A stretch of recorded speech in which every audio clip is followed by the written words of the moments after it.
আমি সাহসাত করি বাঙালিদের পক্ষ থেকে শুভেচ্ছার বাণী বহন করে নিয়ে এসেছি, কৃতজ্ঞতার বাণী বহন করে নিয়ে এসেছি। আমি আপনাদের যদি কৃতজ্ঞতা জানাতে চেষ্টা করি, অন্যায় করা হবে। পাকিস্তানের নর পশুর দল, পাকিস্তানের সামরিক বাহিনীর দল আমার 7 কোটি মানুষের উপর যে অত্যাচার করেছে, দুনিয়ার ইতিহাসে তার কোন জায়গাতে তা তুলনা হয় না।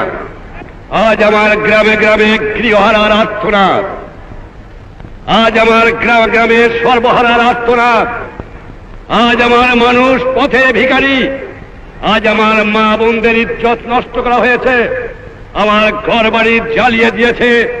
আমার 1 কোটি লোক দেশ ত্যাগ করে ভারতে আশ্রয় নিয়েছিল। সেদিন যদি শ্রীমতী ইন্দিরা গান্ধী, আপনাদের মহান নেতা, ভারতের জনসাধারণ তাদের স্থান না দিত, তাদের খাবার না দিত, তাদের আশ্রয় না দিত, তাদের সান্ত্বনা না দিত, তাদের অবস্থা কি হতো? আমি যদি কৃতজ্ঞতা প্রকাশ করি, তাহলে শ্রীমতী গান্ধী অন্যায় করা হবে। আমি আপনাকে শ্রদ্ধা জানাতে পারি, এর বেশি জানাতে পারি না। আপনাদের এই দান কোনোদিন আমরা শোধ করতে পারবো না। স্বাধীনতা পেয়েছি বড় রক্তের বিনিময়ে পেয়েছি।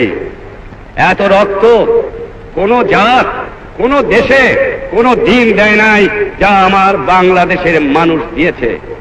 আমার লোকেরা জাতি ধর্ম নির্বিশেষে বৃদ্ধ থেকে বালক পর্যন্ত সকলই সংগ্রাম করেছে।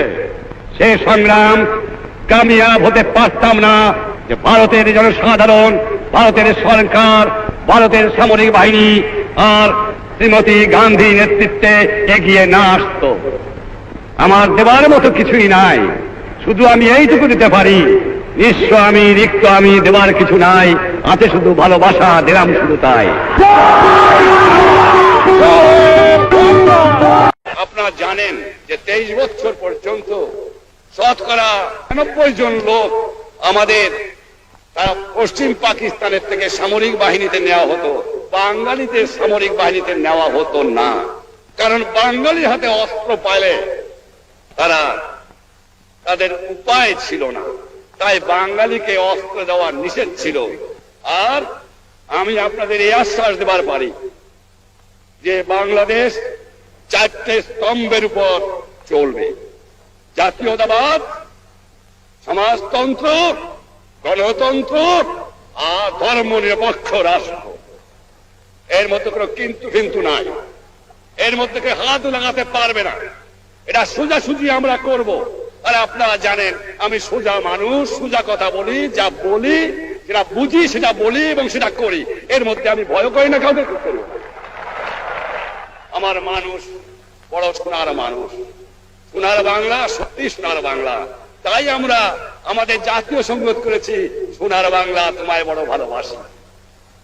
তাই আমি আপনাদের সকলকে আবার আন্তরিক ধন্যবাদ জানিয়ে বিদায়ের বাসনা বলে যাই, আমাদের বন্ধুত্ব অটুট এবং অক্ষয় থাকবে।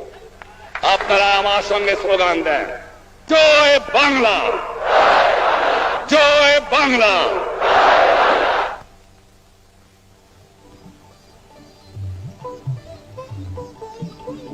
জনসভা শেষে উভয় প্রধানমন্ত্রী ব্রিগেড প্যারেড গ্রাউন্ড ত্যাগ করলেন।